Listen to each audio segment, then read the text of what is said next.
Hi, and welcome to your Friday Extra. Very busy week, but today I would like to first do a huge shout out and congratulations to Delia Awusi, our new small business mom and pop czar. Thank you to our mayor for appointing Miss Awusi. We are super excited. Small businesses definitely need a one person to go to. Our micro businesses have to engage across many agencies, and having her available to us and to the small businesses is a huge opportunity for our businesses to understand compliance better, to be able to access all these agencies through one office. We're really looking forward to working with her and meeting her. There was a very long and sometimes heated conversation during yesterday's DCWP public hearing regarding Intro 518, which calls for a licensing of last mile delivery services. What's the problem? All the chambers got together along with what we call the DSPs, or direct service providers. These are the drivers that go to facilities like the UPS, like FedEx, Amazon, and other corporations. Here's the issue, trying to make it as very simple as possible.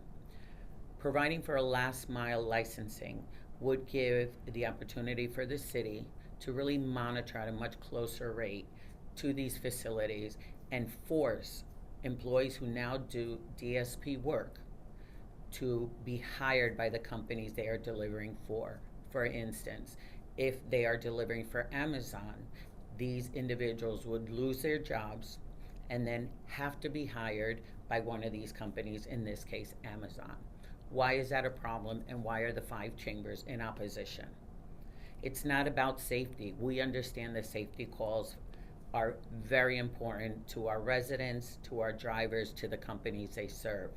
This is really about the unemployment, or the potential of unemployment for small businesses. DSP workers are small mom and pop owned businesses. These are men and women who have taken the opportunity to establish a business, hire locally, keep them employed with phenomenal benefits. And then what you're doing is you're forcing them to have to stop doing that and turn over all those employees for the potential of being hired by another corporation. That's a major problem. I had an opportunity to meet with 8 of these DSP businesses. Heartwarming. The people that they hire, keeping it completely local, and I'm strictly speaking about the ones in the Bronx, and there are many more. But just with the 8 that I had an opportunity to speak with, you're talking 1,200 jobs would be lost with 8 companies having to close. So our ask is, let's turn down this intro. Let's vote it down. Let's come back to the table with our elected officials whose number one concern is safety and accidents. And let's figure out how to address that one issue without having to mandate businesses to close, mandating corporations to hire, to, at the end of it, for what? For the potential of joining a union. Unions can't really solve this particular issue. This is a safety issue. And so our hope and our ask of City Council is not to vote on Intro 518. Let's talk, let's figure out a way that small businesses can keep their small businesses, their local hires can stay with these small companies, and the corporations can work to make sure and develop a much more stronger safety compliance for their companies. This conversation will continue. Hi, this is Alexis Martinez, and we're talking about the Climate Leadership and Protection Act. The Five Chamber Alliance supports New York's clean energy future. Our members are already investing in efficiency and sustainability. This is not about stopping the transition, it is about making it survivable. NYSERDA's own projections show the current mandate timeline would add more than $4,100 per year to upstate heating costs, more than $2,300 to New York City natural gas costs, and more than $2 per gallon at the pump.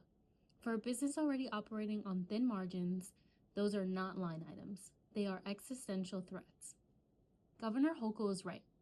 Extending the mandate deadline to 2030, setting a sensible interim target for 2040, and keeping the 2050 goal intact is not a retreat from climate leadership. It is a course correction that makes the whole transition more likely to succeed. The state budget is already overdue. CLCPA reforms are the sticking point. We are calling on the legislators to come to the table with the governor, reach an agreement, and give small businesses the cost certainty they need to survive. And this has been your Friday Extra. Have yourself a wonderful and safe weekend. We'll see you here next week.